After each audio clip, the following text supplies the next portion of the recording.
Почитувани, катастрофалните, погубните и импровизаторски политики на Груевски и ДПМНЕ во изминативе 5 години не се никаде повидливи отколку во експериментите што ги презедоа во јавната администрација.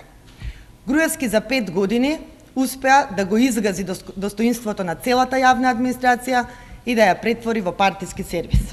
Затоа, врвен приоритет на новата влада на Социјалдемократскиот сојуз е да создаде стручна јавна администрација со висок степен на професионалност и зголемена ефикасност. Имаме план и знаеме како.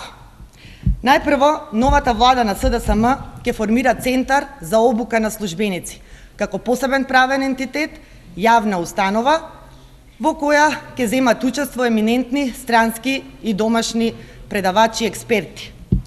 Стручниот испит, задолжителен за влез во државна служба, нема повеќе да биде во надлежност на политички органи, поточно во надлежност на Министерот за информатичко општество и јавна администрација, туку овој испит ќе го концепираат и составуваат стручњаци од Центарот за обука на службениците.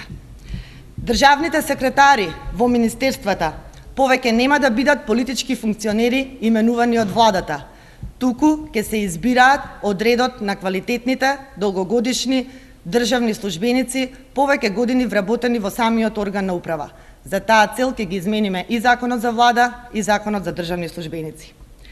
Министрите ќе имаат своји кабинети по теркот на западноевропските држави. Во тие кабинети ќе имаат најмногу 5 политички советници, кои ќе служат како нивни политички консултанти, но никако нема да се мешаат ниту во изборот, ниту во напредувањето, наградувањето или отпуштањето на државните службеници. Ќе се воведе флексибилно работно време за државната администрација од 7:30 до 8:30 часот. Новата влада ќе преземе мерки за интегрирање на информатичкиот систем во државната управа. Повеќе нема да има повеќе месечни, па дури и годишни чекања за вадење на најважните документи на граѓаните. Основните 3 документи, пасош, лична карта и возачка дозвола, граѓаните ќе може да ги стекнат за најмногу 3 недели. Денес сакам да упатам и една јасна и недвосмислена порака. Сите оние јавни и државни службеници, кои се професионални, стручни и честни, кои макотрпно и искрено си ја вршат сопствената работа, нема од што да се плашат после 5 јуни.